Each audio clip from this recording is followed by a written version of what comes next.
Every Sunday guys is nagsisimba kami, but Jem, anong gagawin niya? Tapos na yung Bible study with Tito Bertson.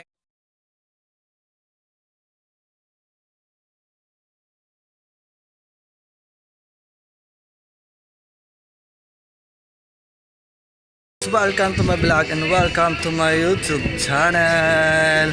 First of all, I just wanna greet Happy New Year sa inyo, Happy 2020. Ito ang aking vlog for this year.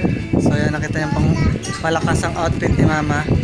For today's video, share namin sa inyo ang ganap namin every Sunday, kung ano yung ginagawa namin pag Sunday. Every Sunday guys is nagsisimba kami, but not in a Catholic church, in a Christian church. I wanna share sa inyo guys na si Mal is a Christian but I'm still a Catholic. So that's fine for me, walang kaso sa akin yun. At magsisimba pa rin ako kasi mas maganda yung nagsisimba ka every Sunday. And yun guys, ipapakita sa inyo kung ano yung ginagawa sa Christian church, sa mga Christian dyan.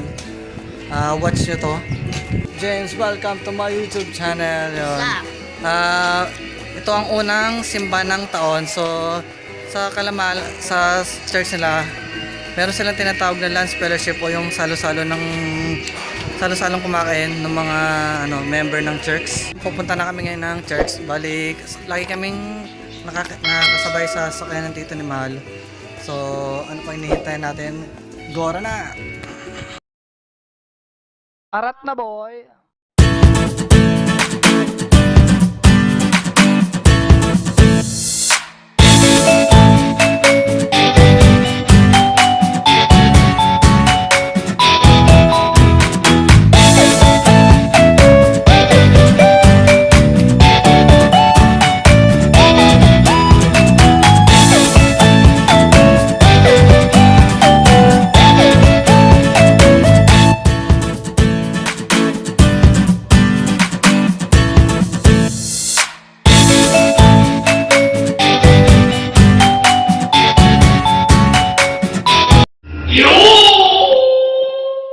Nandito na kami sa loob ng church. So, konti pa lang yung tao dito sa loob. Siyempre, welcome to my YouTube channel, Princess and Alia. Hello.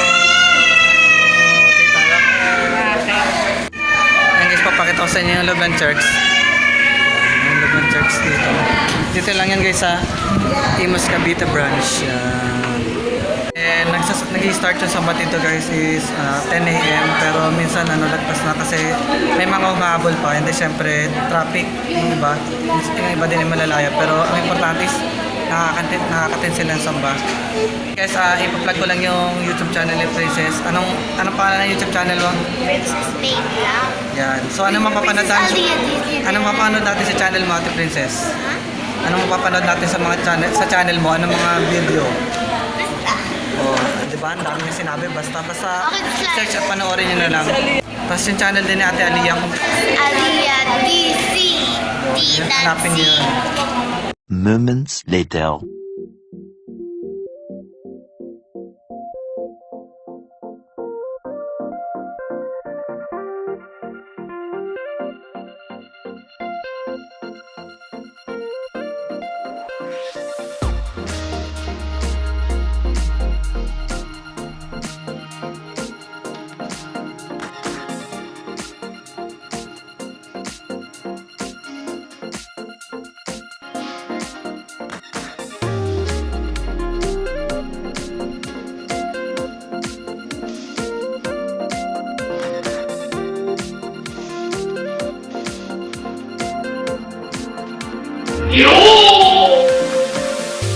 Tapos muna kami start kasi yun nga, nagigising lang niya, then umiyak siya sa loob.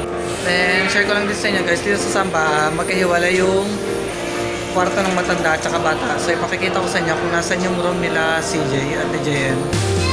Yan guys, nandito yung room ng mga bata. So hiwalay sila dun sa mga matanda. Ang ginagawa naman nila dito is may ginagawa silang activity, and then may pinapagawa sa kanila para habang yung mga magulang nila sa kabila, sila naman ay busy din. Jeff, anong gagawin niya?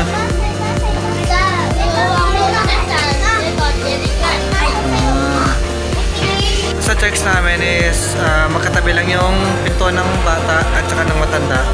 Then maya maya is after na sa Mamay Bible. And yun nga yung lunch fellowship o yung sama-samang kumain ng mga member ng church. So, papakita ko sa inyo yung dala-dalang pagkain ng mga ibang mga church member. So, abangan nyo Yes, yan. let's fellowship ngayon.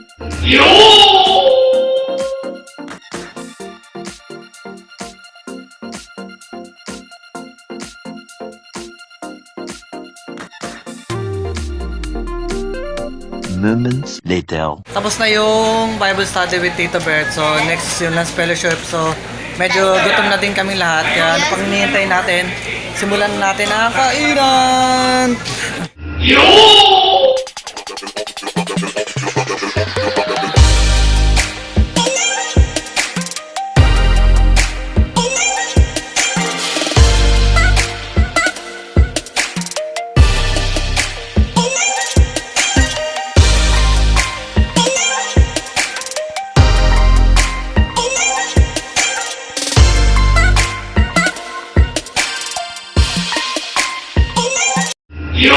Kumain, diba guys? Busog ba lahat? Yes. Yan, katatapos ng lunch fellowship, so iuwian na. Then, ilalagay ko sa description sa baba yung address nitong Imus Church para try nyo din mapagsimba dito sa amin. At tsaka yung masasayan kayo dito sa aming samba every Sunday. At marami kayong malalaman, di ba guys? Yes. Yan guys, hanggang dito ko na lang muna tatapusin ang aking video vlog. So, huwag na huwag nyo kakalimutang mag-subscribe sa baba at click ang bell para updated pa kayo sa aking mga next vlog at mga video trick tutorial by Canon Master. So hanggang dito muna, bye-bye. Bye-bye na kayo guys. Bye-bye.